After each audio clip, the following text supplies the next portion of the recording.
Hello, this is for Howie and anybody else who wants to know how to make perfect bourbon balls or rum balls or brandy.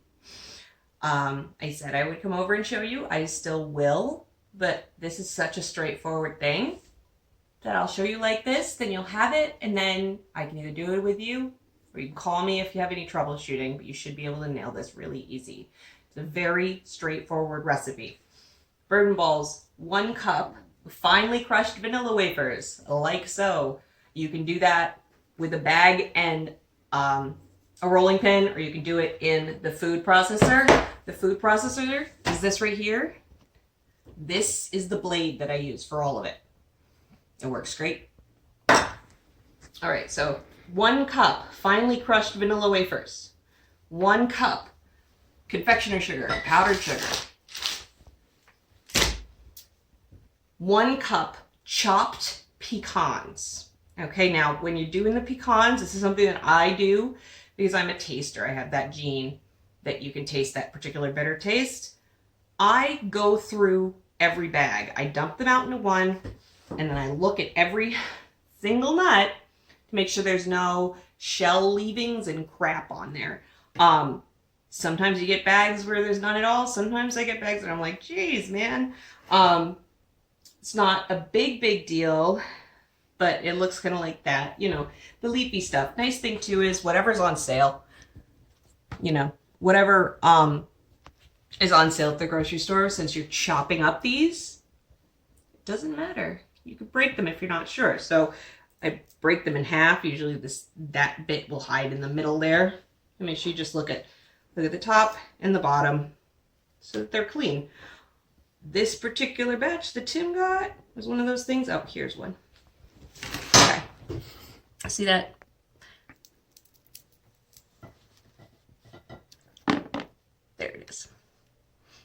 That kind of stuff. I do this because I can taste it, and I make mega batches, and it's very bitter.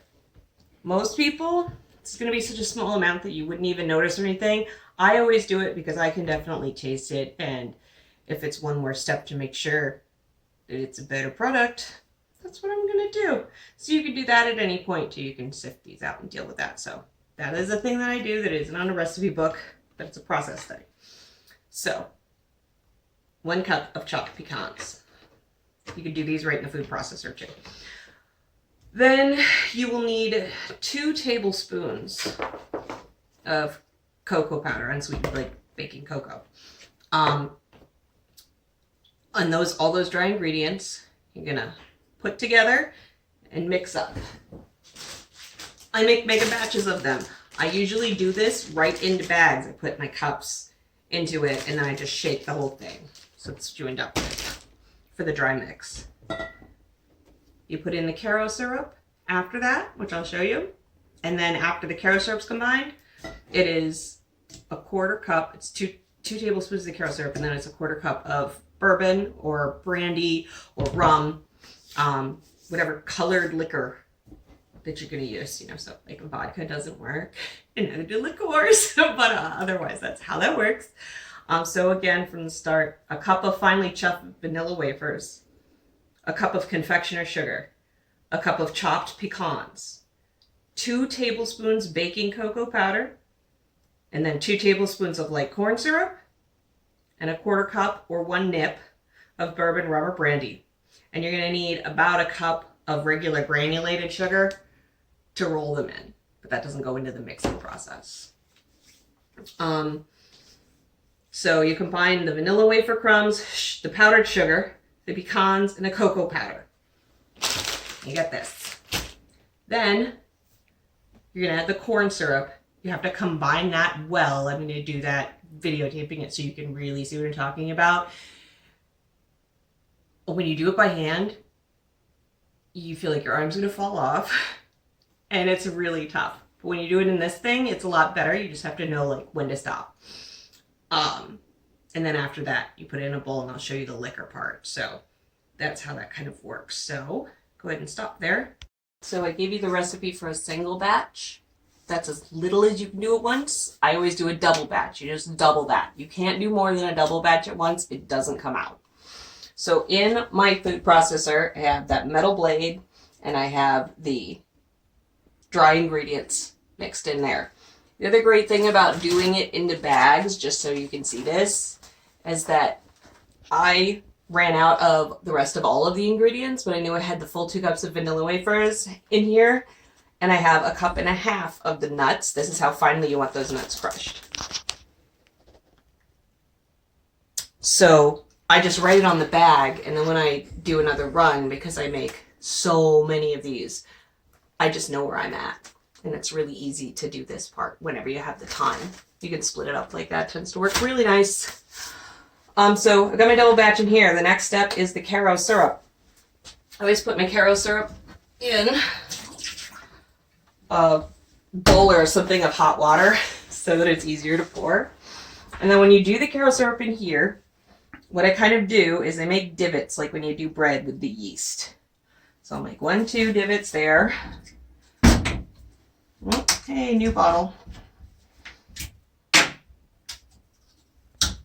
There we go. Okay. So, 1, just pours so much easier. And I pour right into the little divot.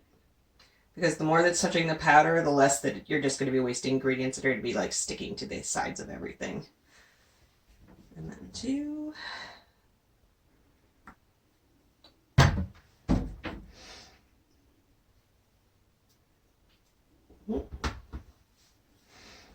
Since this is a double batch though, 2 more divots.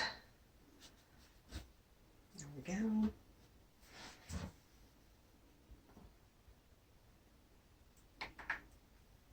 Three.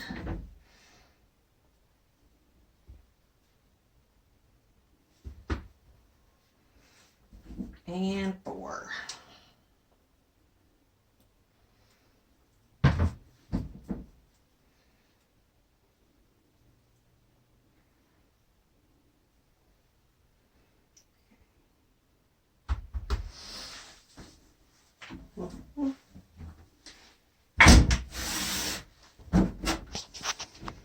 All right, and I just need to flick that over it because it makes it a little neater.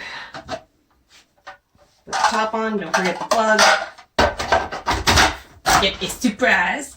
So this one just has a pulse on it thingy. I just turn it on or I can pulse it. So I'm gonna show you like about how much it goes. See how it's really powdery right now? It's not gonna be like that. It's gonna be crummy, but not powdery.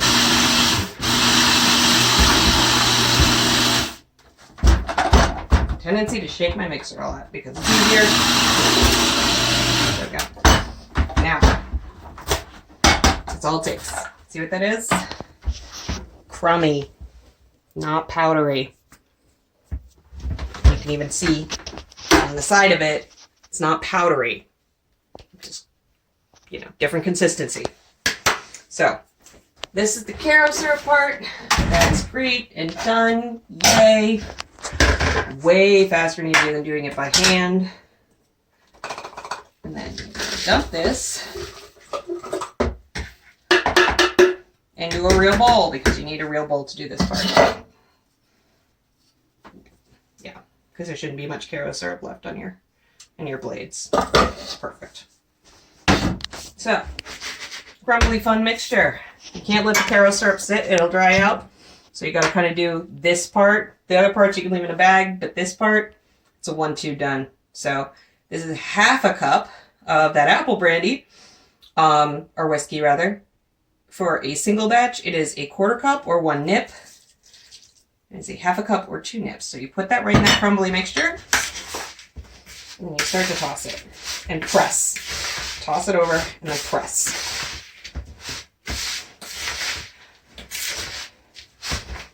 Yeah, so you need a good deep bowl, firm sides, firm spoon. No spatula is not going to cut it.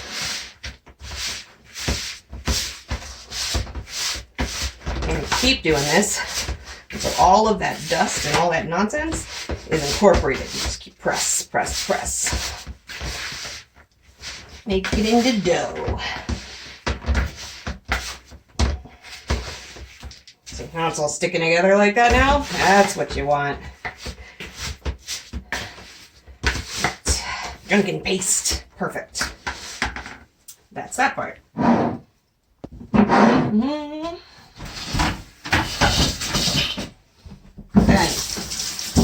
the last bit. You're going to need that granulated sugar in a bowl with a spoon. This has bits in it because I do so many. I just chuck whatever's left over in a container to do the next ones. You're going to need something to dump them in. I find these are perfect size and they seal. They work great. So with wet hands, if your hands aren't wet, this is going to stick to you. It's never going to come out. So you can leave your sink running a little bit, or you can just use a large bowl.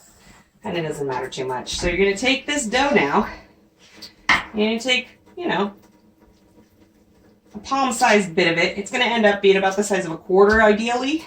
You dump it right in there. Hands got to be wet, or else it's going to get all sticky and gross. So I can usually get through 4 to 6 balls before I can feel it starting to make that on my hands. And now I need to wet my hands again, which is great because that means now I need to wet my hands again. So rinse them off, wipe them off, toss this in sugar. All right. And take that little nugget, throw it in the bottom of the thingy.